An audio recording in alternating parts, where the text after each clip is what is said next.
Hello everyone and welcome to Magic at the Movies episode 65.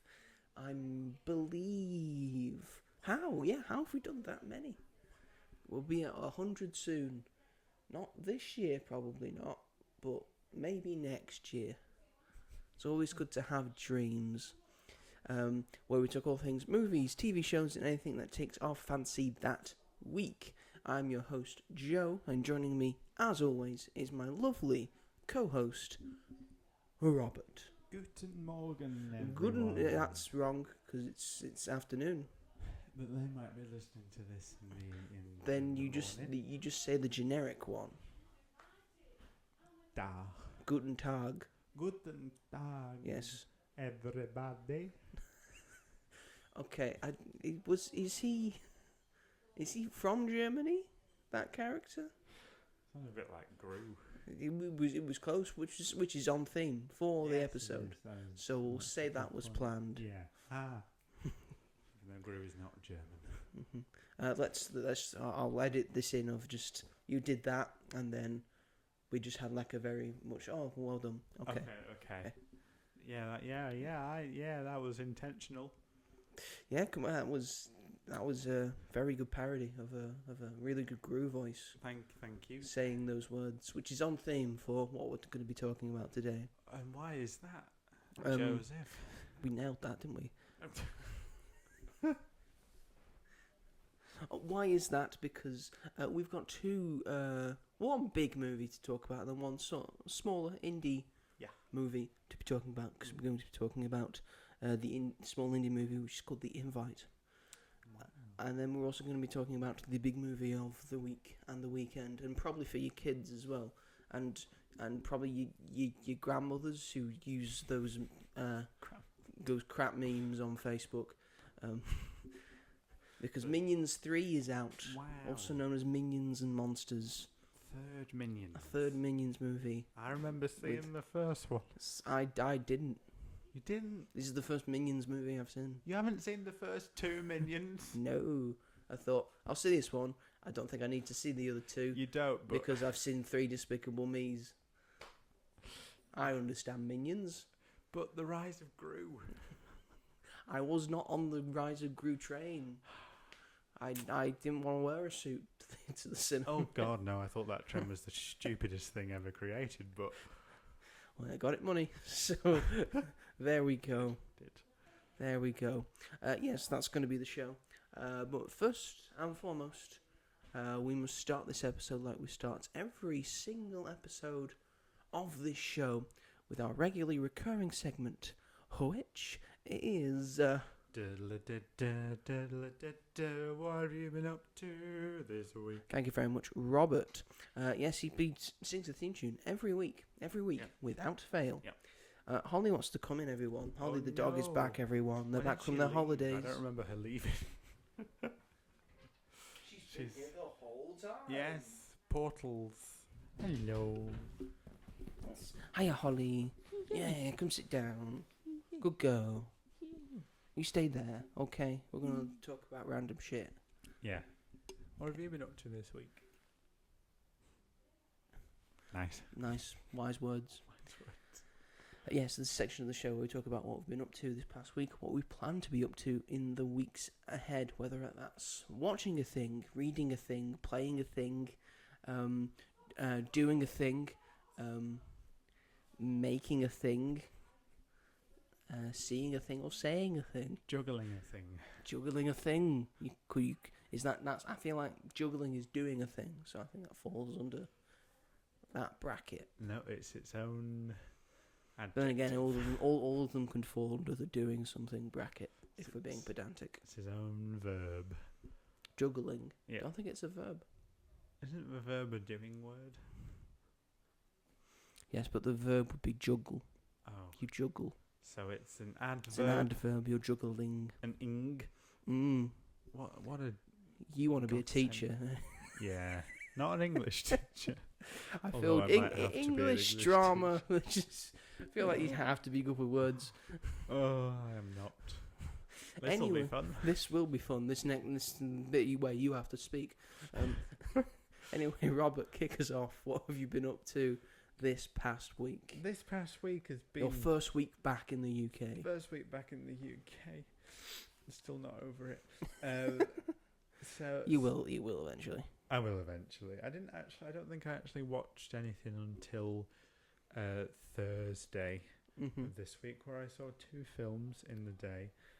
One was Minions and Monsters, but we will get onto that later on. I can't caught an early screening. I got on the Thursday, yeah. But before that, I watched Disclosure Day, finally, because I missed it. It came out the day I went away, so I couldn't see it for 2 weeks. And I needed to see it on that day because the showings afterwards were like 8 o'clock at night. And I'm like, I'm not doing that. So I went to see, I think it was like a 12 o'clock screening of it. And do you know what? It's really sad that more people aren't talking about it and that a lot of people just think it's okay. And I really don't understand that. I don't understand when people can say it's okay. It's his best film in 20 years. Yep. And it's magnificent. I feel like if Christopher Nolan made this film, people would be gushing about it. But for some reason, people just aren't with it. And I don't get it because it's a really good film. I mean, people have been making like director comparisons of like if this was this person, but in a different way, because I think in a negative way, because people have been saying I've saw a thing on the onlines.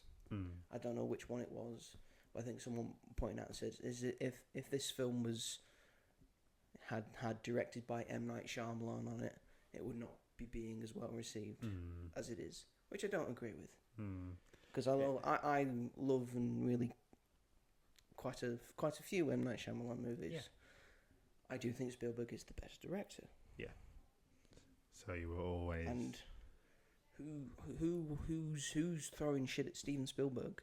Oh, he's Steven Spielberg. I know. His credentials speak. Look at his fucking filmography. There's no sincerity or magic anymore. There's no like filmmaker really apart from Christopher Nolan, but that might change with the Odyssey because it's got the trailer for somehow has got more dislikes than the Snow White live action trailer has, which is utter bizarre. The only reason why that is because people are fucking stupid, and it's because Elliot Page has been cast in it, even though Elliot Page is a long life friend of Christopher Nolan since Inception. So just stupid fucking bigots that I can't be arsed with. No complaints about the actual film itself. It's just hate stuff. Anyway, it's not real. It's a made-up story. It was never real. No, and he's trying to make it as accessible as possible because you have read the Odyssey, and I think I remember you saying that it's quite a difficult read. It's fucking long. It's long. Original Odyssey, fucking long. So he's trying to hard bring to it read. To life. If you're one of those people, I imagine most common people who haven't read Lord of the Rings all the way through, you're not getting through the Odyssey. Yeah, exactly. He's trying to make this as accessible to you as possible and try and put all the stuff in it that makes sense and looks cool on screen. Yeah. Who gives a shit if it's not accurate to the period? Yeah. The story has gone down from generation to generation to generation, and each generation has changed it in a way to suit the era that it is being told. Just like Shakespeare did with his various plays about the various kings and queens in England. Exactly. He changed it around a bit for a modern audience. Yeah. Richard III was not like Richard III in the play. He did that because the Tudors.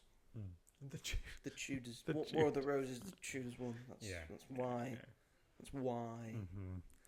Anyway, I think it still looks incredible. Yeah, I'm looking forward to it. Yes. I am going especially to Manchester Printworks to see it in 70mm IMAX. Do you know what time they're going to see it? I can't remember. I'm seeing it around 3 o'clock. I'm not seeing it around 3 o'clock. Oh, never mind. That's you've got work, haven't you, silly me? Yes, I'm seeing it on the Friday. Yeah. Yes. I know many like long-term listeners would say, but Joe hates IMAX. True.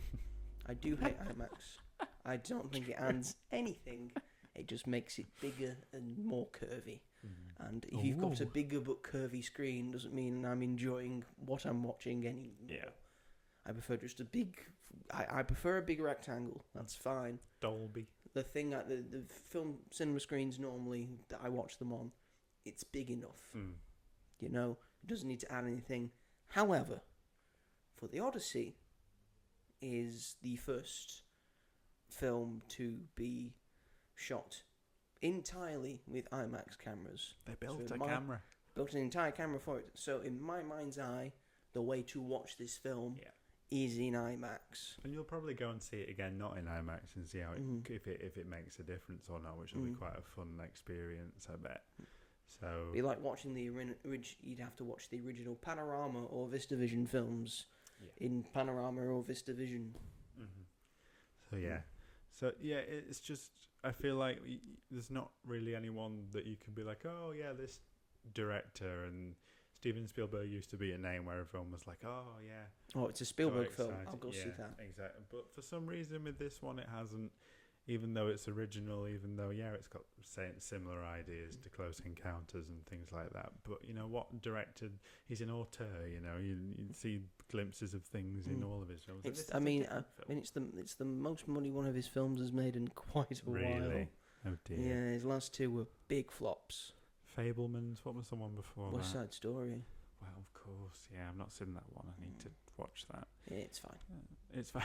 It does the job. It's like grandiose and all very colourful, but just watch the original. Yeah, I think the fact that I had to ask what is the film before last was. Although Rachel Zegler's in it, I love a bit of Rachel Zegler. That's true. I think he did quite a lot. She's very good in it. Yeah, but I thought this was great. I had a really good time. I'm going to be honest, I had a little bit of trouble getting into it at first, but when it finds its footing, I don't think it ever really looks back. It really just goes off. I think it flows, for me it flowed very well. Yeah. Like it kept going and going and kept amping up, and it just kept me there. Definitely. And especially when you get to the third act. Yes. I'm just on the edge of my seat. I'm just gripped. Yeah. Yeah. And by the end, there's no car chases, there's no big flips or big action things. You just watching the thing that is on the screen. Yeah. And you're gripped by it, and that's the mark of a true visionary and true director. Yeah. And every shot just looks good. Like I don't remember the last time I really saw a film where like every shot, whether it be big or small, just looked competently made. One of them when Josh O'Connor's like sneaking back up to the house. Yeah. He's got to get over some fences, but it's like a tracking shot. Yeah, yeah. And it goes through the fence. Yeah. You very rarely see those kind of shots anymore. Just very well done. It did. What you say in that it is quite a nostalgic film. It feels like a classic film that if it were made in the 90s, it would be a classic. But for some reason, him trying to sort of recap, like Colin Firth as the villain, felt very classic to me, even though that's not really a role we see him do apart from Mary Poppins Returns, which also has Emily Blunt in it. It must be a thing. I mean, Emily Blunt's and Colin Firth's in the movie. Colin Firth must be evil. I'd like to see that happen. It was like it's like a rarity. It's nice to see Colin Firth like be able to like sort of maybe stretch his like muscles as a villain. Yeah, but it just felt like his performance felt very classic, and I thought that was quite from the trailers. I like the fact that because from the trailers, it just seemed like because Coleman Domingo was always in the one area, so I thought, is he only in the one scene? So I was sort of worried about that. Yeah. But he's in a whole bunch, which I really enjoyed. And his character, I really liked his character. Yeah, he's very good. And I loved Emily Blunt and Josh O'Connor very much. So Emily Blunt's just fantastic in everything she's in. She should be nominated for this. She won't be, but she should be. She should be. The panic attack scene. We'll nominate her. We'll do it for our awards. Our awards, we'll nominate her. There you go. She was fantastic, and I loved her. Then saw Minions. Yes, on your forget, go on. And then I went to a friend's house and stayed the night. We decided to watch The Lorax. Rewatch The Lorax from 2012 with Danny DeVito, Taylor Swift, and Zac Efron. And I actually quite like it. I don't think it's as bad as people say. It is a meme. It's a sort of cult classic now, yeah. I actually think the second half of the film is genuinely quite decent. I think it takes a little bit to get going, and it's just, how can you not enjoy the songs in that film? How bad can I be? And Let It Grow. What absolute bops that have given us some of the best memes in film pop culture over the last decade. So yeah, it's just fun. I like watching a film that you can laugh at and stuff, but I do think it's quite enjoyable. Yeah. And then for the first time, I watched She's the Man, which is Amanda Bynes and Channing Tatum, which is quite a popular rom-com from 2006. It's a 2000s rom-com. 2000s rom-com. They don't make them like they used to. Oh boy. And I absolutely loved it. If you don't know, the whole story is that Amanda Bynes' character, her girls' soccer team gets taken away from them at her school, and her brothers go into this academy who are really good at soccer and are going to rival the boys' team in America. No.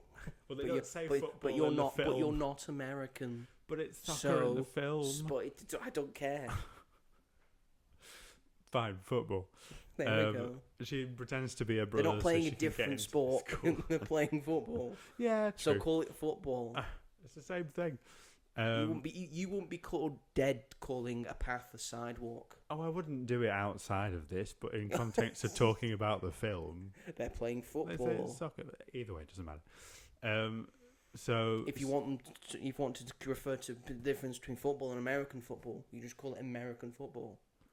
But I haven't. in case of, maybe that's why you're calling it soccer. Why are we on this tangent? I don't, because you said soccer and it was annoying me that you, a British man, was saying soccer. Have you finished? Yes. She dresses up as a brother to go to this school so that she can play in the soccer team and she can beat her ex-boyfriend's team. And it's just really good, and I loved it. And was Channing Tatum the ex-boyfriend? No, Channing Tatum is on the team in that school. Okay. And they eventually fall in love with each other. It's a whole Mulan situation. Yeah, it is. That's a good way to describe it. And it's absolutely hilarious. I'm not in like a cringe way. Amanda Bynes' performance in this is insane in the absolute best way. And there's a lot of violence going on, it just like unwarranted, but people just get smacked over the head and people get like taken. There's a whole fight scene in a bathroom with these three girls and they're like whacking each other with their arms, and it's brilliant. I loved every second of it. So yeah, I can't believe I haven't watched it until now. And then one other film that came out this week on Netflix on Wednesday. Everything was coming out on July 1st. I watched just in time for the July 4th celebration. Yeah. Happy 250, America. 250. Wow. What are they celebrating again? I don't think they know either. No. They're like, Independence Day, America. Yeah. And it's like, so what good? So what did you want this from?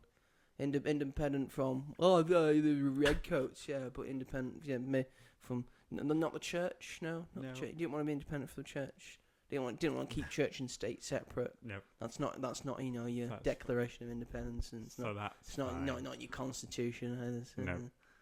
Yeah. Also doesn't say make a bigot be president, but Yeah.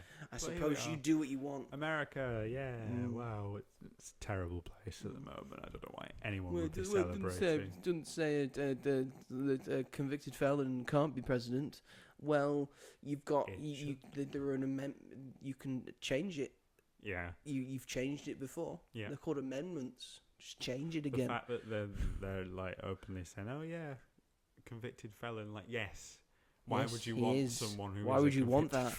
Being a president. Come on, people. It's like those Trump fans that had a T-shirt that said "No Surrender" with a mugshot of Trump, meaning he did surrender. Yes, because he's got a mugshot. Wow, what a lovely place. So there was a lot of content that came out for the 4th of July sort of weekend for America. One of those things on Netflix was the third Enola Holmes film. Enola Holmes 3. Enola Holmes 3, starring Millie Bobby Brown as Enola Holmes now. I love the first two.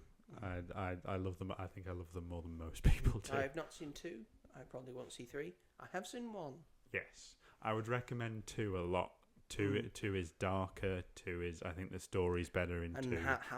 Has more Sherlock Holmes. Has more Sherlock Massive Holmes. Henry Cavill Sherlock Yes. Holmes. Buff Sherlock Holmes. Real buff Sherlock Holmes. But yeah, so I really loved the second one in particular. It always sticks out in my mind. I think the first 2 were really great at catering to their target audience. Like it gets dark and it's very violent. It's not like made for kids. It's made for like young teens and like families as well. And that's really nice. And this one I still enjoyed, but I think it's a league below the first 2. I think it gets better as it goes on, but I think the mystery is a little hard to follow. It is a different director than the first 2. It's the same director as Adolescence and Boiling Point, which is a really weird detour to take. And there is no really stamp of his style. Yeah, this might be doing a job for a studio, so then you get to do one of the things you want. Get into a big budget film. Yeah, it's still I wouldn't think he'd need to do that because he'd just done Adolescence for Netflix, which did gangbusters for them and won a bunch of awards and got them a lot of notoriety. Yeah. So maybe you just let him do whatever he wants. I think so, but unless he wanted to do Enola Holmes, he might have. I don't fully know the man. I haven't met him. He might have been. But he did. But when I met him, desperate. He didn't seem like the person who wanted to do Enola Holmes 3. And there's no sort of his stamp on the film either. There's no, he doesn't do anything particularly different. I'd say this is not as well directed as the first 2. I think there's so many flashbacks to the first 2 films. I'd say a good 10 to 15 minutes, if you combined all the clips together, is just flashbacks from the first 2 films. It's like, I remember the first 2 films. I don't need to see what happened again. That's Helena Bonham Carter. Yes, we know who she... Oh, gosh, that drove me up the wall a bit. But yeah, I think that the last third of the film is excellent. I think it all comes together really nicely. It's got quite a bit of action in it. My favourite part about this film, by far, is Sharon Osbourne makes an appearance.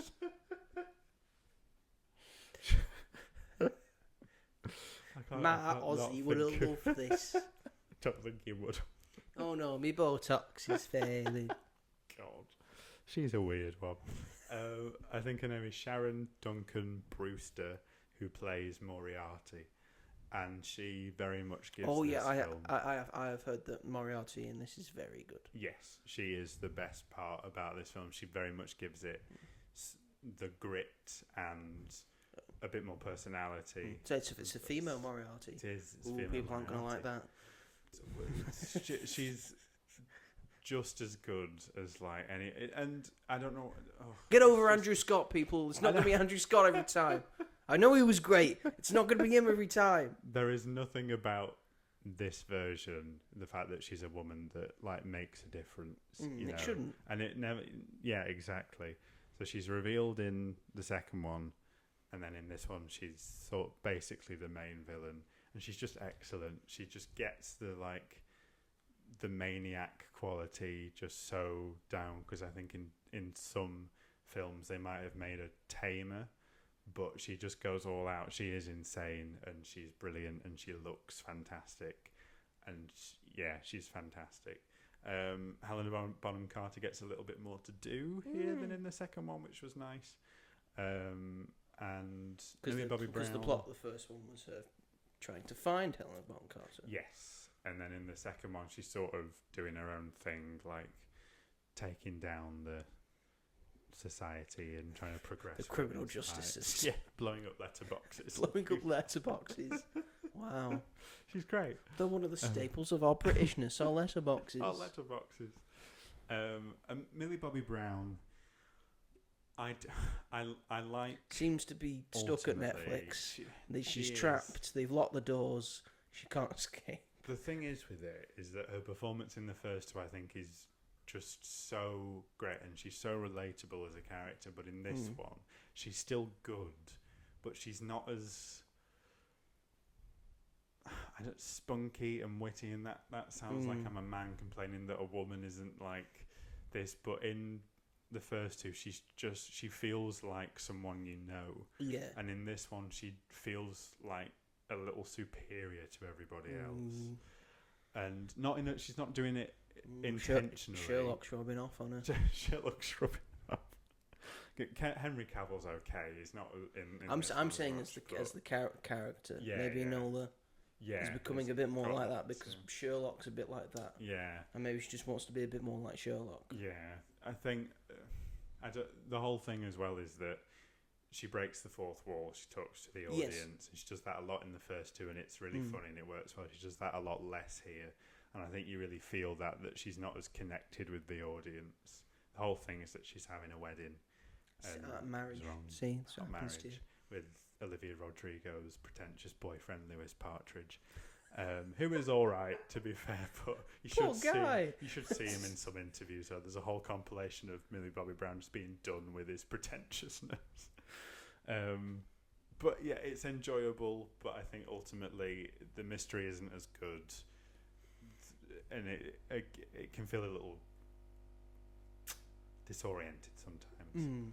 But apart from that, I enjoyed it. It comes together. My mum really enjoyed it, so that's the main thing. Yeah, mum enjoys it. My mum enjoyed it.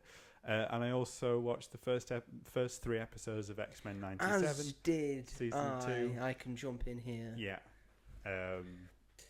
Because you watched season 1, did you know?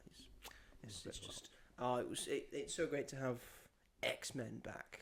Yes. X-Men are so because X-Men are great. Yeah.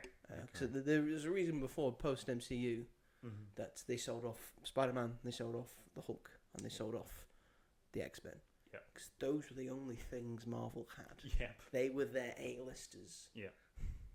Exactly. I think the dual listers also a thing like Wolverine was like on like a side thing with the X-Men as well. These were the most popular Marvel characters. No one gave a shit about Iron Man or Captain America or Thor or the Avengers. The X-Men were it. They were the shit. They still are the shit. Yes. Despite the fact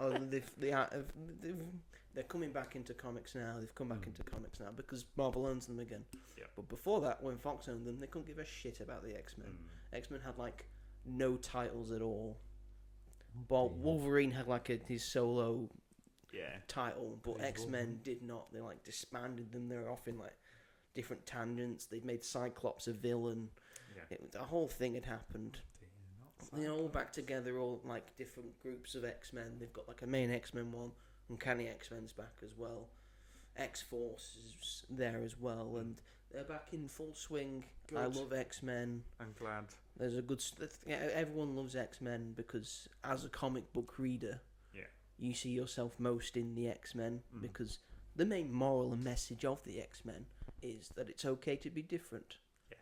And normally, at least back years ago, it's less so now, but still maybe prevalent that if you're reading comics, you're probably a bit different than everyone else. So the people reading this on the page can see themselves in the X-Men the most. Yeah, that's why I love the X-Men. The original series I binged before I watched season 1 of X-Men of the reboot. That's a lot of episodes. I did it like over like a span of months. That's still great. I was hyped up for season 1. Like I finished the first the original run of X-Men. Yeah. Like 2 days before season 1 released. So then when we got into like the sort of the reverb theme tune, I'm like, oh shit, this is what I am here for. This is what I am here for. I like the fact it's Marvel animation. I like that Marvel have now split things into 3. You've got Marvel Studios, which does the films. You've got Marvel Television, which does the TV, and then you've got Marvel Animation as well, the animated stuff. And since then, we've had a lot of pretty good stuff. the Eyes of Wakanda like mini show was great. Friendly Neighborhood Spider-Man, we're getting season 2 of that this year. X-Men 97, it speaks for itself. Yeah. Yes, so it had a premiere last Wednesday. Yeah. And then a 3-episode premiere. Like a film. Like a film, because they had films are made out of 3 episodes. 3 episodes. Hello, Moana. 2. Yes, and then we're going to have a new episode every Wednesday. There are 8 episodes in total, I believe. Where we left off last season, the X-Men had been sent away and trapped in periods of time. Some were in the past, some were in the future, some were trapped, unfortunately, on Earth, where everyone is racist. Yes. 1997. Oh no. Yeah, so some are in the very distant future and it's all centered around one of the big antagonists for the X-Men, which is Apocalypse. Wow, Oscar Isaac himself. It's not. It's much better than that because it's cartoon / comic book Apocalypse, who is not someone to be trifled with. No. He's technically the first ever mutant. Yeah. I think there's been like retcons and stuff. He's normally seen as he is the first mutant to walk the earth. Why would you mess with that? Why What's wrong would you? with that? Yeah. They had there was a mutant called Selene who apparently appeared before Apocalypse, but she's not as interesting or as fun. So let's just say it's Apocalypse. Yes. And yes, this is all centered around Apocalypse and Nathan Summers, who is the son of Scott Summers and Jean Grey, who was also Cable. Yes. This is Josh not something Brolin. not something for the cartoon. This is all real in comic books. Time travel. Yeah. Time travel, It's baby. insane. So some of the X-Men are in the you've got Cyclops, Marvel Girl, Jean Grey, Wolverine, who's now more animalistic because in the last episode he stabbed Magneto, and Magneto returned the favour by just ripping out all the adamantium in his body. Yeah. Thanks, Wolverine. Thanks, which happens Magneto. in the comics. Yeah. And then you've also got also in the future you've got Storm, and you've got Morph. And is there anyone else that I'm missing from the future? Don't think so. Technically, Forge. Forge turns up to Yeah. bring him back, and then Bishop goes to the past to bring back the other X-Men of Beast, Nightcrawler, Rogue, Professor X himself, and Magneto. Ooh, what a group. And it just so happens that the times they've been sent back are all key moments in the timeline of Apocalypse. Yep. Wow. So what is going to happen? I don't know, we've only got 3 episodes in. Yeah. Great so far. There's a cliffhanger. Yes. And I've Ends on heard a part things. 1. So Yes. part 2 will be this coming Wednesday. Yes, which is very exciting because I've heard things about this next episode. Yes. So I'm looking forward to it a lot. But it's great. I'm glad to be back. It's really lifted off from what season 1 gave us, and season 2 is just doing the same. Yeah. It's got a great story. It's using the characters so incredibly well. Yeah. And as this is just a lift-off point in the first 3 episodes, I now can't wait for the other episodes. Gimme. Where this goes. Yeah. Gimme, a man after midnight. Stop doing it. You put ABBA in my head, and that's your fault. Yes. What was I gonna say? Oh yeah, the animation. The animation's gorgeous. Yeah. I Especially love with the how this show is animated. Yeah. And the fact it's still got a sort of 90s aesthetic, Mm-hmm. because it's still technically supposed to be in the 90s. That universe. The sun tornado was fun. Solar storm. That was cool.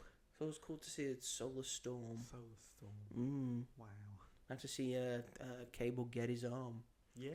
It was after that episode 2, which is centered around X-Force. Yeah. Because they changed the theme, the opening thing. Yeah. To not X-Men but X-Force, and there's a different thing and there's a different crew. That was fun. And it seems for every episode, the title cards for each character, they're going to show the ones or they show the characters that are in the episode. Good. So there's no false starts. No false starts. I don't think I'm gonna ever skip that. No, never. Why? It's too good. It is. You never get tired of hearing it, and it really pumps you up for it. Yeah. Stroke of genius, that theme song. It is. But yeah, that's everything I've been watching, I think. So what about yourself? What have you been Myself, up to as this well week? as X-Men 97, Yep. which I started.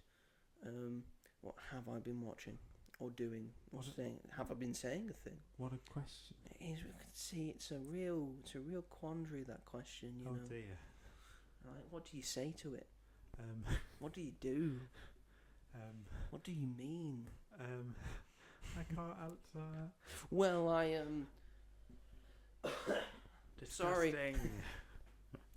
Well, because it's been put on Prime Video now, on Amazon Prime, free for people to watch if they have Amazon Prime, which is everyone, because who doesn't have Amazon Prime?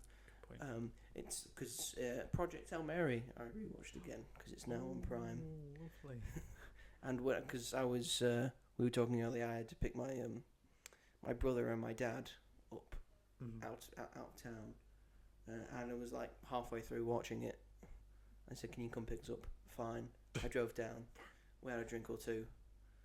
And they said, "We're not disturbed you, have you?" Well, I was midway through Project Hail Mary, and they both went, "Oh, yes, awesome. Can we come back and watch it?"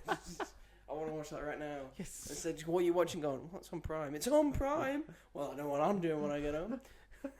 And this is the reaction it's got out of casual cinema goers. Yeah. Like, my brother goes to see the big one at least maybe once a month. Yeah. My dad hasn't been to the cinema in donkeys. I only just recently got my mum to go to the cinema in about 15 years. That's mad. So yeah, I'm the one watching all the stuff. Yeah. But this has gained so much casual audience viewing. I imagine it's been doing very well on Prime. Just people wanting 100%. To rewatch it. Sorry. I initially gave it an 8 out of 10 on my Letterboxd in my review. Because I thought it was great. Yeah. I didn't understand the I thought the flashbacky stuff took away from the general pacing of the film. Right. I've now gotten over that. One, because I've read Project Hail Mary now. Yeah. I understand why they're doing the flashbacks where, because it's him remembering stuff in a certain order, in a certain way. So that really adds to the meaning and the purpose of certain moments in the film. Yeah. And it's just fantastic. I think it probably will be the film of the year. I think Disclosure Day as a film was better for me. Right. But I completely understand this being everyone's film of the year. Yeah. It still might be mine. You never know. But yeah, Ryan Gosling is spectacular. He is. Very much up for contention. Yeah. And I hope the person who is behind Rocky also gets at least nominated. Yeah. That would be very nice. Everyone loves Rocky. Rocky. I wonder Rocky. Wonder if Sandra, is it Hewler? Is that how you say her name? Sandra Hewler might be. I would like to see her best supporting actress. Yeah. I can see for Sandra Hewler. Yeah. Her role is very special. I think. Oh, I mean, the award season, they do like Sandra Hewler, so... They do, so that'd be nice. A big fan of Sandra Hewler, so... Yeah, she's great. You never know. Yeah, so I watched that on Saturday night, didn't watch it on Friday, I was busy. Busy doing nothing. I was thinking doing that nothing, song. it's the life for me. That's on an advert, isn't it? I think that's right. I was busy on Friday because I was watching a double bill of films. Of course. That we will talk about in a minute. But as well as that, I will now kick off the segment within a segment. Yes. Because it's time for Joe's marathon thing of the week. Joe's multi-week marathon. Joe's multi-week marathon.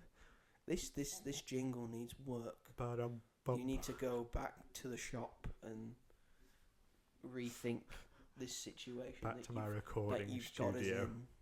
that you've got us in. Yes, this is the mini segment within the segment where I talk about a movie sort of marathon. Doesn't have to be a movie marathon. Sort of marathon I'll be doing over the months or even a year. Yeah, it's a multi-week marathon. Yeah. At the moment, it's going through every single WrestleMania. The one I'm talking about today is WrestleMania 11. There's an 11th one? There's loads. They didn't skip a year. They've never skipped a year. Show must go on. Say a lot about Vince McMahon, but he's a showman. He does not miss a show. So this is going off the back of WrestleMania 10, which we talked about last week. Mm-hmm. I said it was an incredible WrestleMania. Yeah. And, it was really good. Everything went right, really. Matches were great. This, quite weird. Oh. It's quite a weird WrestleMania with some odd choices. How so? Well, first of all, The Undertaker's back, folks. He had a break from after WrestleMania 9 when he got chloroformed. God, I forgot you. WrestleMania 10 he didn't show up because he was injured. Yeah. This one he's back to face a man called King Kong Bundy. Who we last talked about. He's been in other WrestleManias between these, but last we talked about he was in a match with Hulk Hogan at WrestleMania 2. He's quite a big lad. It's a long time ago. Yes, and the Undertaker win. Undertaker win. Yeah. Undertaker win. He's now 4-0. Okay. 4 wins. Come on, 0 losses. Yeah. The match that there's a match between Bret Hart and Bob Backlund. Submission match. Story going into this because I don't know if you recall. Bret Hart won the world title at the end of WrestleMania 10. During his reign, because he's been feuding with his brother Owen, who beat him at WrestleMania 10. He can't get the WWF Championship off Bret, but he manages to get it off him by helping Bob Backlund cheat to win and beating Bret Hart for the world title. Bob Backlund. This is kind of a weird spell for Bob Backlund. He's like coming as like a sort of comedy villain. Right. After in the sort of late 70s, he was the WWE champion for about, I want to say 3,000 days. He's the second longest reigning WWE champion of all time, just below Bruno Sammartino. And just above Hulk Hogan. Oh my Like god! about 3.5 to 4 years he held it. That's a long time. It is a long time. He's like a sort of old school wrestling type. Right. So he's in a submission match with Bret Hart. It's not for the title because just before at a house show, there's a non-televised event. Right. He faced. Big Daddy called Diesel. He's about 6'11". Damn. He runs on diesel power and all that. Drinks. And he beats Bob Backlund for the title in about 6 seconds. Oh my god. Hits his big move, pins him 1, 2, 3. So this is a submission match for Pride. Yeah, that's embarrassing. So these two have like a big spat and stuff. It's not a great match, which is bad for Bret Hart, who never really has a bad match. Right. This isn't a great match. Bret finishes Backlund off with a submission, makes him submit. There's no tapping yet. Tapping's not coming to wrestling yet, so you have to verbally say or nod your head saying, I give up. And there seems to be a bit of confusion. Oh, they had a special guest referee. It's Roddy Piper again. Oh, Can't stop himself from being a special guest referee, it seems. He's constantly there. It's like, we need a pop. Roddy, out you go, mate. And he's like, yes. Have you got your kilt on? Doesn't matter. Just go, Rod. Take your excellent hair and go. There seems to be a bit of confusion at the end because Ron was like, because Brad in Bob in a submission, and Roddy's going, do you want to quit And he's going, yes! Like through like a choke, yes. But there's like a sort of pause for them to wait. Because that's obviously he's submitting. Yeah. But apparently they were waiting for him to say, I quit. Oh, okay. That was what he was supposed to say. But he was being legitimately choked out by Bret Hart. So all he could really say was yes. Yeah. So it's okay, it's fine. So then we get into the match that probably should have been the main event, which is the Heartbreak Kid Shawn Michaels versus Big Daddy Cool Diesel for the WWF Championship. The story going into this is that Diesel used to be the bodyguard of Shawn Michaels, but now has become his own man because Shawn Michaels sort of betrayed him and all that. And it's a decent match because Shawn Michaels is a good wrestler and he obviously has good chemistry with Diesel. Yeah, it was alright. Yeah. It's watchable. It's not a great match. This show doesn't really have a lot of great matches. Right. But yeah, pretty decent. The ending was kind of botched, but oh well. Diesel's still your WWF champion. Right. This happens in 1995. 1995, notoriously not a great year for WWE. In terms of ticket sales, in terms of booking, in terms of matches being a bit shit. Yeah. And Diesel's the champion, so it's running on Diesel power, the WWF. Probably shouldn't be. That's clever. Probably shouldn't be. No. There's your clue. Maybe go to unleaded. Yeah. So that's not the main event. The actual main event for WrestleMania 11 is a man called Bam Bam Bigelow.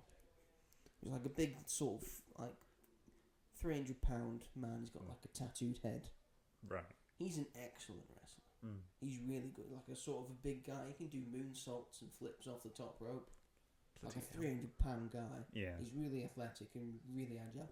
Everyone, if you're a wrestling fan, you love Bam Bam Bigelow. Yeah. He's great. He's facing National Football League legend Lawrence Taylor. So opposites. A football player, yes. Okay. That's weird. Yes, it is weird. And that's the main event. Great. WrestleMania 11. What? A wrestler versus a football player in a singles match. It's not like WrestleMania 1, where you had 3 wrestlers in there, then also Mr. T. Yeah. This is a one-on-one match where you can't really hide anything. So credit to Lawrence Taylor. Does his best. Does pretty decently. And Bam Bam's helping him through it. Why is this the main event? So someone was in charge that shouldn't have been in charge. Vince McMahon. Yeah. We need to bump this up. I'd get some NFL fans in. Look, here's some of your favourites. They're helping Lawrence Taylor out. Lawrence Taylor, look, it's Lawrence Taylor. Look, he's gonna die. Lawrence Taylor wins. Does he? Yeah. Of course he did. Why wouldn't he be winning? That doesn't seem. If there is a celebrity in a match, it normally means the celebrity is winning. It's only recently that I've seen that, strucken because the celebrities who've turned up recently actually really like wrestling and know that they probably shouldn't be winning said match. Right. Like Jelly Roll had a match recently. Yes. Yeah, the thing. And he lost said match. I'm not surprised. Because he was like, I can't win this match. Despite the fact one of my opponents is Logan Paul, I can't win this match. He was teaming up with Randy Orton as well. Jelly Roll was not. Right. So yeah.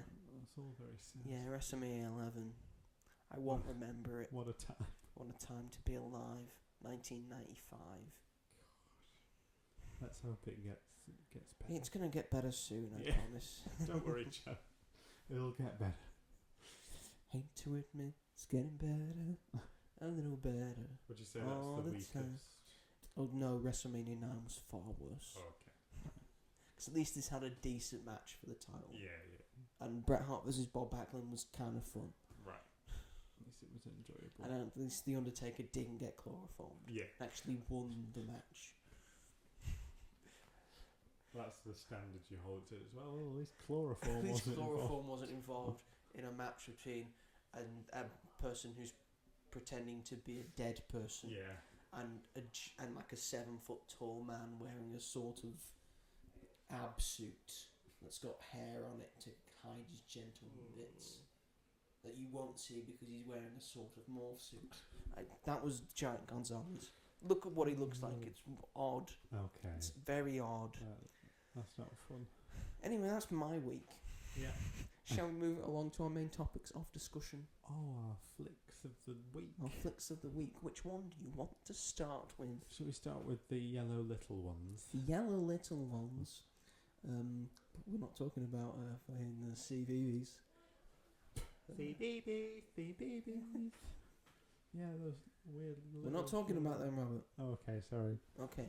Yes, the big movie of the week is Minions and Monsters.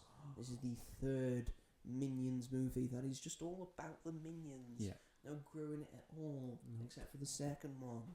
Yeah. Because they kind of like sort of Young Gru. parachuted him in and said, maybe they'll watch it if Gru's in it. And they did. And they did. Everyone went to see it. Gru is actually in this one. He's in the In the credits. in the credits. Yes. Multiple Grus. Eh? Yeah, that was my favourite part anyway.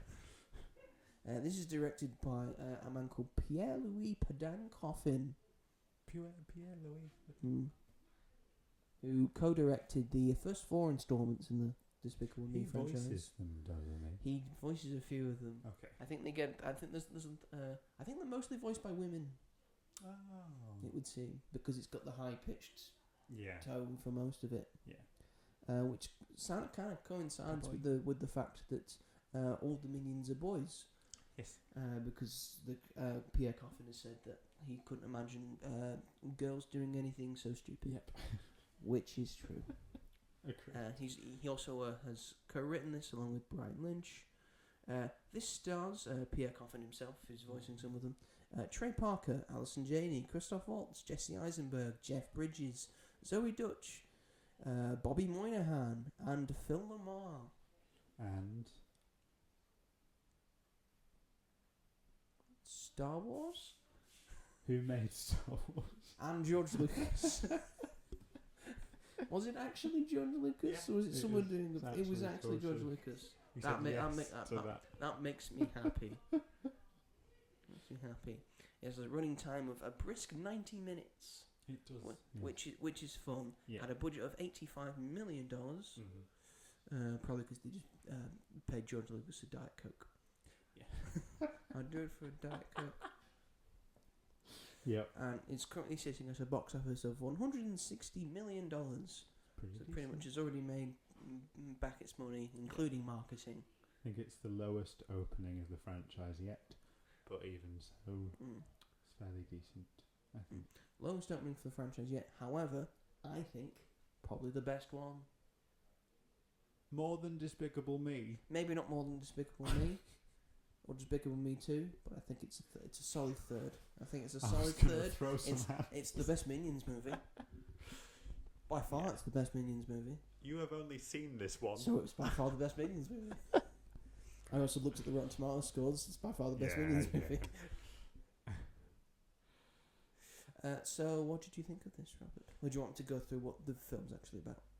Yeah, go through it. I think it needs explaining, to be honest. This is essentially a film within a film within a film. This is...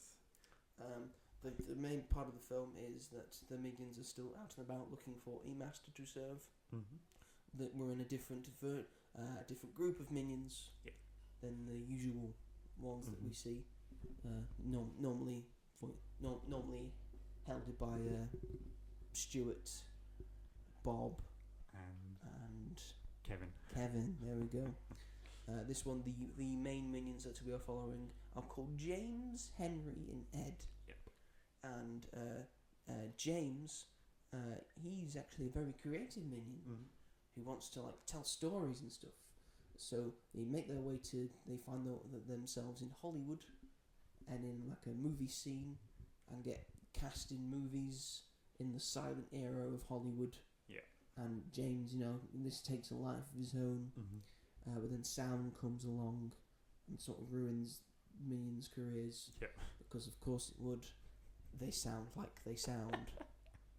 There's some fun moments of them trying to put them in a film noir, trying to put them in a war film, and then also trying to finally trying to put them in Citizen Kane. Yeah, that's brilliant. We'll get to all the cinematic nods that this film gives, but essentially, Minions are thrown out of Hollywood, but James and Henry still want to make a movie. Mm-hmm. So they have pitched. James has storyboarded a monster movie called Minions and Monsters, and they go to their director friend and say, "Come and make this movie." Or says, "Well, you need a monster for your monster movie." Yeah. So they've just happened. Ed, the other one, just happened to have kept a spell book from one of their old masters, and they're going to use that spell book to try and find their monster for their movie. Dun-dun-dun. Dun-dun-dun. Chaos ensues. Chaos has already happened. Chaos is going to happen after this. What do you think of this movie, Robert? I'm a big Despicable Me Minions fan. I don't care who knows it. Yes. I think the first one is incredible. The second one is my favourite, and is one of my favourite animated films ever. I don't really know why. I just like it a lot. I think the third one is pretty good, but it's a step down. I really like the first Minions. I just think it's just a lot of fun. And Minions: The Rise of Gru, I think is all right. I have fun with it, but I don't think it's as good as the other films. Despicable Me 4 I thought was a big letdown, especially because I love Gru and Lucy and all those characters a lot. This one starts out, for me personally, fantastic, but when we get to the monsters stuff, that really lets it down for me. I loved the film stuff so much that it was just really disappointing that isn't essentially what the whole film is about. And then we get these monsters, which I just thought were boring and unfunny and a waste of time. Gotta be deadly honest. I just found that there was like no surprise with the story after like the halfway mark. Again, because I loved especially the first half so much. I couldn't believe how good it was because of all the references to film. Because its references are genuine. They are love letters. They're not just doing it to be hokey. Genuinely heartfelt. But then for me, it feels like an executive poked their nose in halfway through and was like, no, we need to sell more toys. We need to get weird other squishy characters who can... We need a squishy character. Give me a squishy character. I wasn't a big fan of Goomy. I thought he was boring. I didn't think he was that good of a villain. I think Despicable Me is sort of known for their villains as well, and I thought that he was a bit of a disappointment. And I just thought that the other monsters in it just were stupid. I didn't think they were that funny. I just thought they were like big, googly-eyed, silly things that were just made to F things up. And yeah, but that first half, excellent, loved it. I wish it had just sort of stayed about that. For me personally, the monsters stuff doesn't connect with the film aspect. For me, there's a disconnect. And also, it annoys me that the story doesn't stay in one. I think it works. That's fair enough. I think it's national. It's sort of doing the history of cinema in a sort of way. Point. It goes through the silent period, then into sound. Yeah. And then after like sort of that era of them doing that, they started doing monster movies. Monster movies were all the rage. And then when you get to the final third, what takes over and destroys monster movies? Sci-fi. Yes, that's true. That's clever. I didn't think of it like that. Yeah, this is how I saw it. Why I thought, this works for me. Yeah, that makes sense. It was just disappointing because it had started off so well, and I was coming like less and less off it as it went through. And I think the thing with Illumination films is I'm an Illumination fan. I don't care. Cinephiles will say I'm a cinematic terrorist for saying that, but Illumination. Illumination have a trend nowadays where all their films, I literally think since The Grinch, that all their films feel like short films combined into one. Yeah, they feel the same. This didn't feel like that until the robot came into it, Dort, which I did enjoy, but then I was like, this isn't. I want voiced to stick with voiced you won't believe by Jesse Eisenberg. Yes, very well. Sounds voiced. nothing like Jesse Eisenberg. Must be. He's either a very good voice actor, deep down, or there's just a lot of stuff over Dort. Yeah, I think there is. So it's just got quite annoying at this point that we can't stick with one storyline. Toy Story 5, I know, jumps between storylines, but I think I don't mind that as much because Pixar don't do that very often. So also, we should also remember the audience for this movie, which is kids. It is kids. And you have to keep kids engaged. You do. You have to keep them watching it. Yeah. I was sitting near a family that brought their sort of little girl who was sort of moving around a bit. Yeah. And was sort of getting distracted and stuff. Yeah. But there were moments where she was on the screen because you have to keep the attention there. Yeah. And there were other kids there that had their attention firmly on it. Yeah. So that's good. So for the cinephiles like us, for the older gents who are there that just look like pedos, I'm just in a screening by myself with a bunch of kids. It looks odd, is all I'm saying. So for us, we've got all like the movie stuff. That's over their heads. Yeah. That means nothing to them. Yeah. They want to see the minions do dumb shit. And that's why the bit where Charlie Chaplin goes through the clock, they don't know who that is. Yeah. They're like, oh, the minions are going through following that man with the mustache through the clock. I think that's why it felt like. Maybe if like 8, 9, 10-year-olds are watching that, they might be saying, why is Hitler fixing a clock? They probably would. See, that's why it's just. I think it's just a very peculiar film. I don't think anyone would have thought that this was what a Minions 3 and Minions 3. I wanted a road trip with Teenage Gru, but whatever. You swished your hair like that, like a teenager, so whatever. I would have loved that. Imagine Gru being like all pubescent and like his voice. Angsty, it's going up and down. I feel Steve Carell could pull that off. He definitely could. But yeah, I think that's why it is weird, and I'm annoyed that I didn't enjoy it as much as I thought I would because it's got really good reviews and stuff like that. But for me, I don't think there's much of an emotional hook either, and there doesn't have to be. But I just prefer spending time with Gru and his girls and Lucy and Goyles.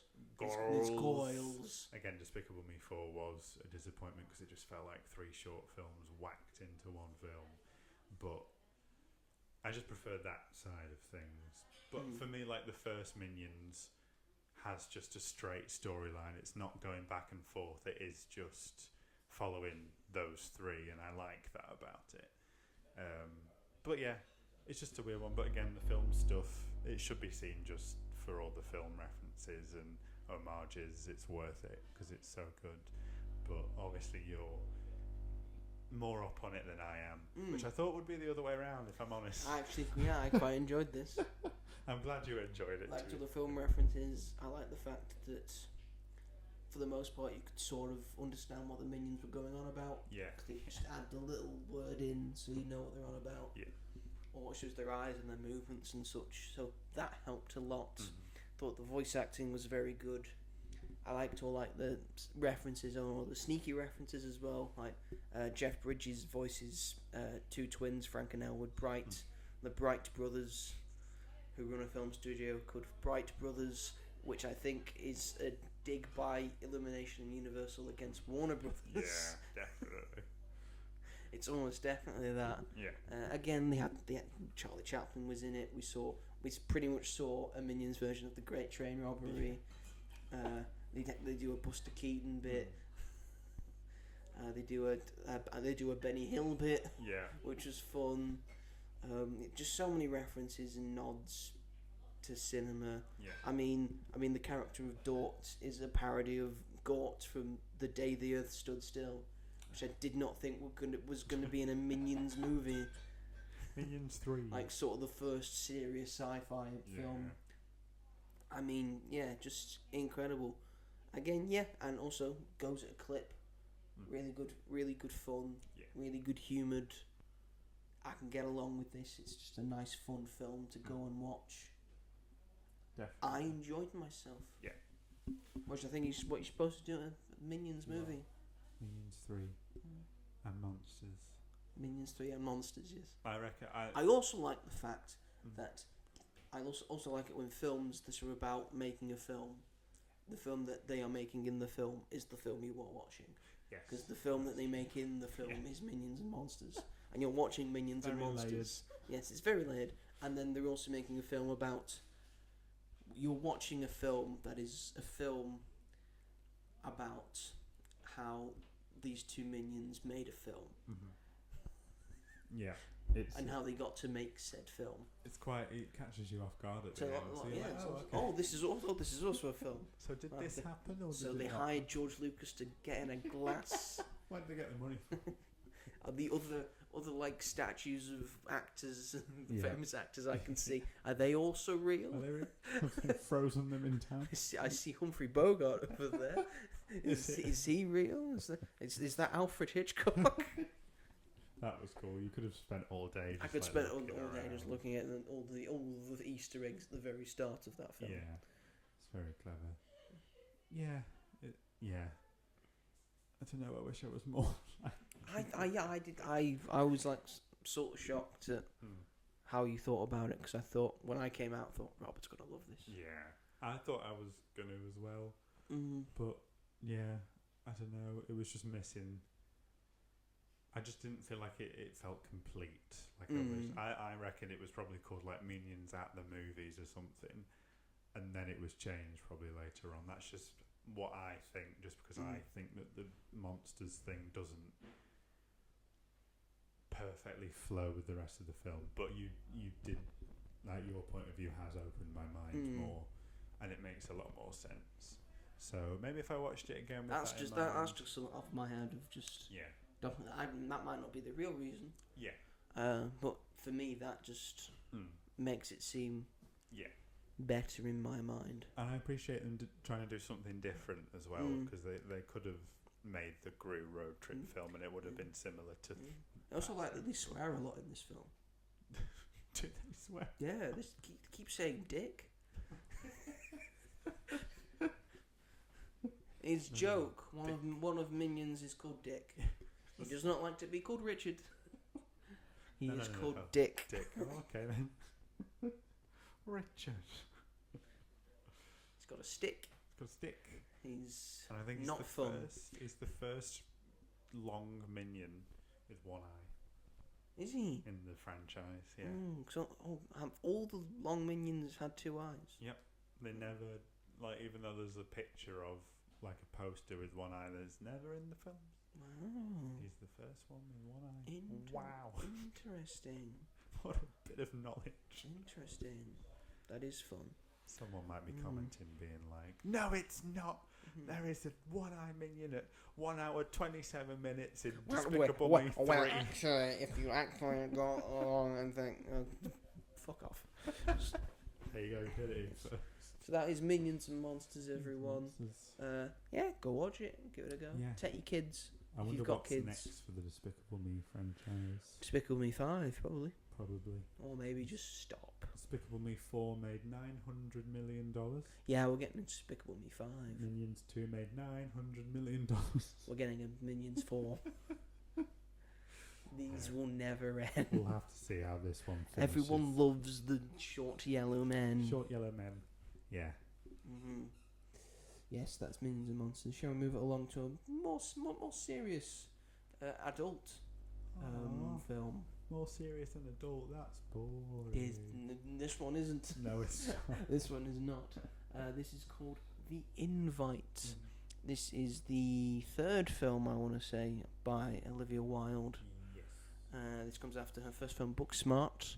Then she had Don't Worry, Darling, which was very divisive. Yep. And apparently a lot of shit happened behind the scenes. Which we will never fully understand or know. So yes, this is her third outing as a director. Bit of a comeback story, really. Yeah. So yes, it's directed by her. It's a screenplay by William McCormack and Rashida Jones. It's based on a book called The People Upstairs. by Sesca Gay, and it stars Olivia Wilde herself, Seth Rogen, Penelope Cruz, and Edward Norton. The Hulk. The third Hulk? Yeah, the original TV Hulk. And Ang Lee's Hulk, and then him. And him, yeah.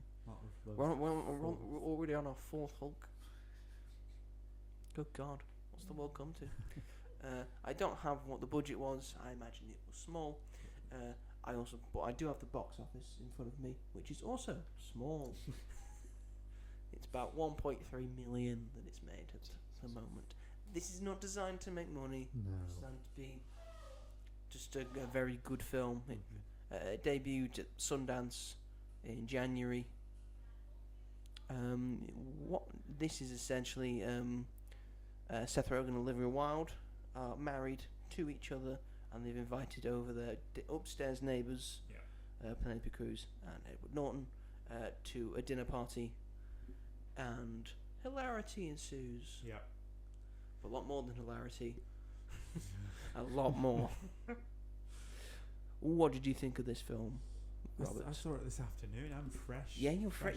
This is the fresh mind going into it. I've had time to think about it. You have. I think I came out of it about 3 hours ago. From Good God. So You've had a day. I've had a day. I didn't really know what it was about initially. I'd seen the trailer for it, but I didn't really remember what happened in it. I just knew who the cast were. You just knew Olivia Wilde, Seth Rogen, Yeah. Edward Norton, Penelope Cruz, and you're like, okay. Yeah, and I knew I should probably see it. I had a great time. I think there's a lot to take away from this film. I think it is as hilarious as it is really savagely bitter, and I think ultimately it is a very funny film. But I think when you sort of take a step back and look at it as a whole, it's quite a melancholic, sad, angry sort of film that disguises that with humour in a genius way. Sort of as if the characters themselves are doing. Yes, 100%. I'm glad that Olivia Wilde's managed to sort of come back from Don't Worry, Darling. Bounce back in a way. Yeah, I mean, I enjoyed. Which I didn't hate Don't Worry, Darling. I mean, it was a white woman's Get Out, but it was. That's a very good point. And if you want to watch Get Out, just watch Get Out. Yeah, I would much rather watch that. I thought Booksmart was great. I remember watching it quite a few years ago and really enjoying it. And she's a good actress on top of that. She really is. This made me think of her in a whole new, different way, both as a director and as an actor. She's fabulous, and her character is always sort of. Her mind's always racing. It's active. It's a very active performance. Very much is. Penelope Cruz is, I think, the coolest human being I've ever seen in my life. She just exudes charisma. She really does. You sort of can't believe it. Like Olivia Wilde says before she comes on screen, like, "Oh, they seem really cool, like really cool people," and damn, that's an understatement. From Penelope Cruz's point of view, Edward Norton's a bit of a. Edward Norton's used very well in this film. Just sort of like he's kind of cool, but he's got a bit of weirdness about him, which is what Cruz Edward Norton is. Naturally cool. Yes. Edward Norton has to sort of work for it a bit by calling himself Hawk. Yes, which has a very sad backstory. And then Seth Rogen's being Seth Rogen, which is good. Yes, it is good. Because I love Seth Rogen. Yeah, he's really good in this as well. He is good. I think that's my one little quip about the film is I feel like Seth Rogen doesn't really make this role his own. I feel like if they had chosen somebody else, then it would work just as well. But that's just my opinion. He's still really good in it. Yeah, and gives a great performance. But that was something I just felt about it. But yeah, it is so funny. Like, even though it's got a bitter core, it's still so many scenes where there were 3 people in my screen and they were all sat by themselves, and I was just laughing out loud at so many moments because so much of it catches you off guard, and it's their facial expressions. I did have quite a chuckle. I had quite a full screening. Did you? In fairness, that makes me happy. Yeah. So I was like, people do want. People are showing People do want to see this. Yeah. A lot of couples. Yeah. I found wanted to see this. Yeah. And maybe picking up tips of what not to do. Yeah. Yeah, definitely. Like, it is sort of a spoiler, I'd say, like the moment in the film where everything changes. But I think that's written really well, and I think it's like the happiest point in the film, I'd say. And then obviously everything from there comes down to everything breaks down. Yeah. And I want to point out the score, because it's a great use of score. Yeah. To just convey the emotion, the franticness, what all the characters are supposed to be feeling in this moment. Yeah. Using the beats and using the piano points just to convey what this scene is about and what we're doing here. It's just used to perfection. Yeah. And this is also probably one of the best written films I've seen in quite a while. Definitely. This has a sort of like late 30s, early 40s feeling, sort of like His Girl Friday. Yeah. Where I imagine the script was about that thick in terms of all the words that you're saying. Yeah. And just to put the performance on top of that and to make them seem like probably that they are on the page, just so real and normal, like people would be saying these things. The way they respond to each other is because everyone feels like a real, like, especially the relationship between Olivia Wilde and Seth Rogen. That feels like a real relationship and real people talking to each other. And Penelope Cruz and Edward Norton are less so. They have moments like that, but I guess that gives them like a sense of like the sort of above these two in a way, which is clever. Yeah, you saw their cracks as well. It was they're not this perfect couple, which they try to convey, because no one is. No, me and Robert aren't. No, we're not. Fall out all the time. See. He doesn't know it yet, but I've fallen out with him already. Oh no! A specific thing we do, and we're going to do. I'm going to settle it like we usually do. Yeah. Just a full out, drag out brawl. In the river. In the river. In the backyard of his house. Last time he hit me with a rock. Yeah. And he's fine. That's how he won it. He's here to tell the tale. I'm here. Yeah. It's like WrestleMania 9.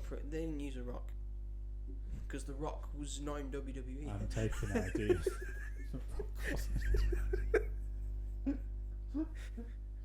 Maybe I'm jotting down ideas from your WrestleManias about all the crazy stuff. There you go.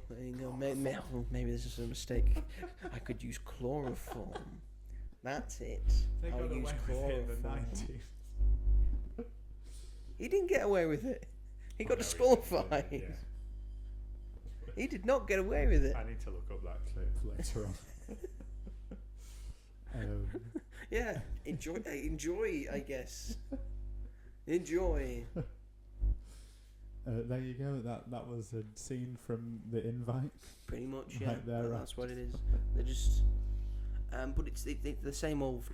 What you're told as an actor is that sometimes, if you're an amateur actor, you're sort of waiting for the other person to finish speaking. Whereas this, you're just, it feels real and normal because they're like sort of overlapping a lot. Yeah. Which is what happens in normal conversations and stuff. Like we've been doing it now. I talk over you all the time. You take too long. I do. You're right. Apologise. No, I'm asking you to apologise. Me to apologise? Yes. No. I apologise for too damn much, man. I'm taking a stand. I accept your lack of apology. That's fine. But yeah, this is just again, incredibly funny film, incredibly sort of dark and morbid film at the same time, but also quite a beautiful film. I thought, it's a very bittersweet. It is film in a sense of them being hit with a truth, confronting it, but then maybe it's going to resolve itself in a nice way. It's quite an open-ended. Of them trying to work it out. Yeah. And like most things, all comes down to sex. Yes. Like most things, it's all about sex. Yep. I can't argue with that. That's what the tagline should be. It's all about sex. This. Like most things. Yes, I mean, of course it is. Look at the people in it. It is quite. I never really knew when it was gonna. What I knew that you obviously know something's gonna go wrong. But you don't really know what that is. And yeah, it's not really like that though. It's not really got like a. It all flows and gets to those. And it helps. It's pretty much all just in the apartment that they're living in. It's just one place, one setting. Yeah, which is very fun. The way they use space is very clever. Very much like when she's in the shower, when she's showing Edward Norton like the bathroom. Yeah, that's such an interesting shot to me, and I don't know why. I feel like that's like the one place where she feels safe, maybe. So that's why they're using the one place. There's so many different places and angles that they put that camera, but you don't get bored of being in the same place. Definitely, never feel like that. It's just very clever. So a real great bounce back for Olivia Wilde in terms of being the director. 100%. Yeah, go watch it. So I can't wait to see what she does next. Yeah, I'm sure she will. She's going to be in I Want Your Sex, the film that's coming out in August, I think. Oh, I think I've heard of it, but I'm not familiar. It's also got Cooper Hoffman in it. Which person is that? He is the son of Dustin Hoffman, and he was in The Long Walk. Oh yes, I remember now. That makes sense. Cooper. Yeah, I think Olivia Wilde is playing sort of a BDSM sort of madam thing. Nice. Good for her. Good for her, I guess. Good for her. But yeah, if you haven't seen The Invite, go see The Invite. It's great. Playing wide and it's got it's got wide good wide show release, times. Decent show times for you to go and say you have no excuse. Yeah.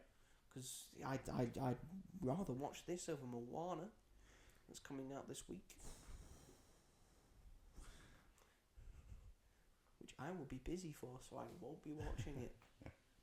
It'll all fall down to Robert. I'll probably go and see it, and so that one of us has to go see it. It ain't gonna be me.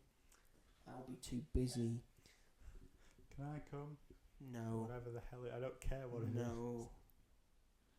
Anyway, is that the show? Yes. That's the show. Thank you everyone for watching and listening to this episode of the podcast. We very much appreciate it. We got to 65 episodes. Pretty good. We'll get to 100 soon. Yeah. Not soon, but soon. No. But soon. We're on the better half of 50. Yeah. Is what we're saying. It's what we're saying. Is that what we're saying? It's what we're saying. I think that's what I'm saying. What do we say next, Robert? I don't know. Everything. What are you talking about? Yes, do the thing. What the? End the show. Go on, do the thing. Do the thing. If you've enjoyed this episode, I did that bit. And watch, you can find us on other podcast providers. No, you've gone too far. Go back. What bit are we on? No, do the YouTube bit. That was my dad sneezing, everyone. If you heard that. That was my dad, yeah. Sneezing. That's how he sneezes. He just doesn't. He's at that point. You don't hold back. You just go for it. Oh, brilliant. If you're watching this on the YouTubes, please feel free to comment down below. And just tell us something. Tell us anything. Tell us your opinions on the films we've been talking about. Tell us what you had for dinner. Tell us what you had for dinner. We'll review it. Is there anything that you've watched that we haven't seen? Which is probably yes, because there's probably a load of streaming crap we've not watched. Yes, and we won't watch. And we won't watch. But we appreciate your input. We appreciate your opinion. Even if it's the wrong opinion. Even if it's wrong. Please consider giving us a like as well. Obviously, subscribing. If you're not subscribed yet, turn on that notification bell so you don't miss our weekly podcast episodes. Mm-hmm. If they're listening to this on any other provider, Joseph, what providers of those. This is why you do this. We know. You got to what providers? Yeah. If you haven't finished. Where can they find us if they're not on YouTube? I don't know. You tell me. Mother. Spotify. Yeah.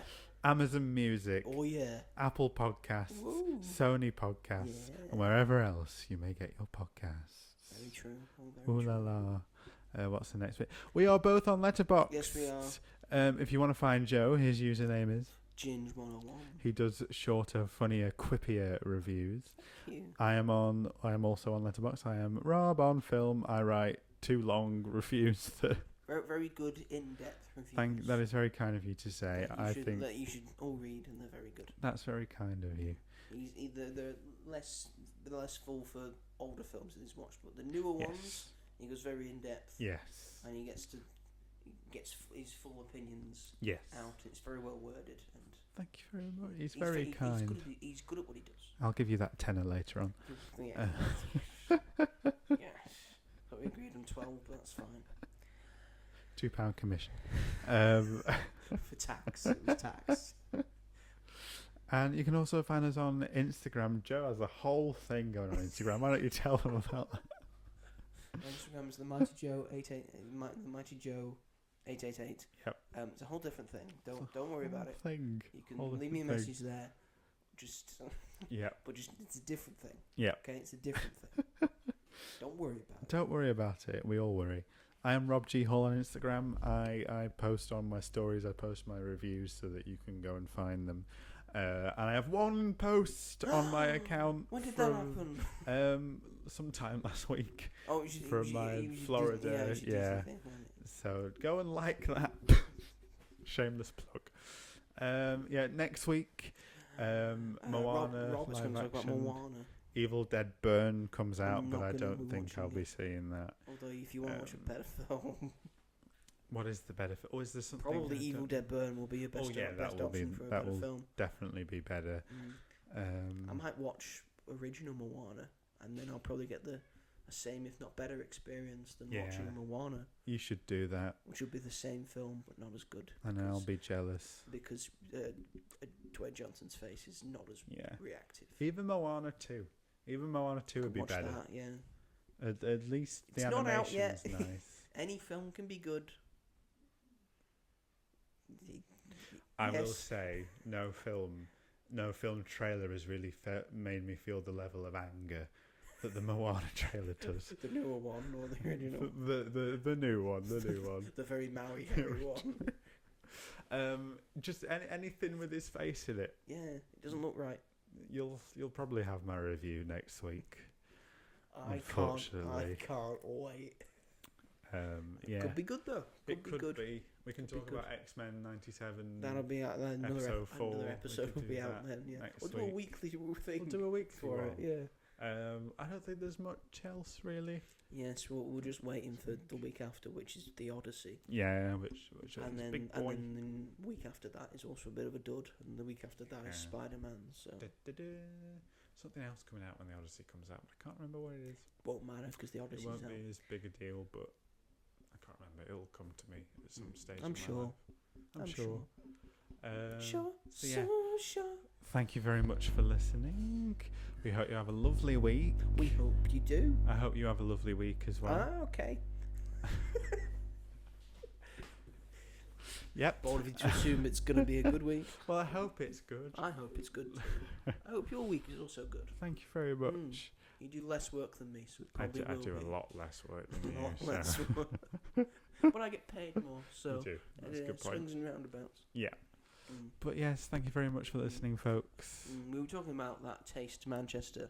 Oh yes. Taste film, where you watch a film and they bring you like food. You get like a 5 or 7 course menu with drinks and stuff that are based around the film you were watching. I looked it up to see if you could get tickets because they're doing Mamma Mia this month. The tickets are about £84 each. You're watching a film and getting like a 7-course meal, but True. Do they do deposits? Do you take credit cards? I was like, oh well, I don't think I'm gonna shell out 160 quid. That is a lot. I understand sort of why, It's but a lot. Yeah, it's a lot. and they probably need the license to show the film as well in that capacity. But damn, I thought It's a lot, isn't it? like £50 would have been. I know that's like 30 less, but that's 2 tickets to every man. Yeah, literally. Damn. That's it. We'll make our own. We'll get Greek cuisine. We'll get a doner kebab and that'll be done. This month just gone, they were doing Chef with John Favreau. I bet that was a killer menu. But that was nice. But that was really good. That'd be like really nice street food, wouldn't it? I've not even seen that film. It's great. I enjoy it. Yeah. Is Emma Thompson in it, or have I made that up? No, that's Burnt. It's Burnt. That's a different one. It's got Sofia Vergara and Scarlett Johansson in them. Oh yeah. Who he's both made love interest for himself. Scarlett Johansson is a love interest in it. Sort of. Is his wife Sofia Vergara? Sofia Vergara is like his sort of like separated wife. Yeah. Oh, he's separated wife. Okay. Yeah. I was going to say, it's about like sort of the tumultuous time he had making Iron Man 2. That's what it's about. So it's pretty much about that, yeah. Was of him wanting to make something, but then up higher up's not letting him do what he wants to do. So then he goes off and just he has a food truck of his own, which is essentially being an indie film. Yeah. Okay. Well, that's interesting. It's interesting. I was like, was he working in a food truck? Anyway, that is the show, everyone. Thank you very much for watching and listening, and we will see you all in the next one. Goodbye. Goodbye.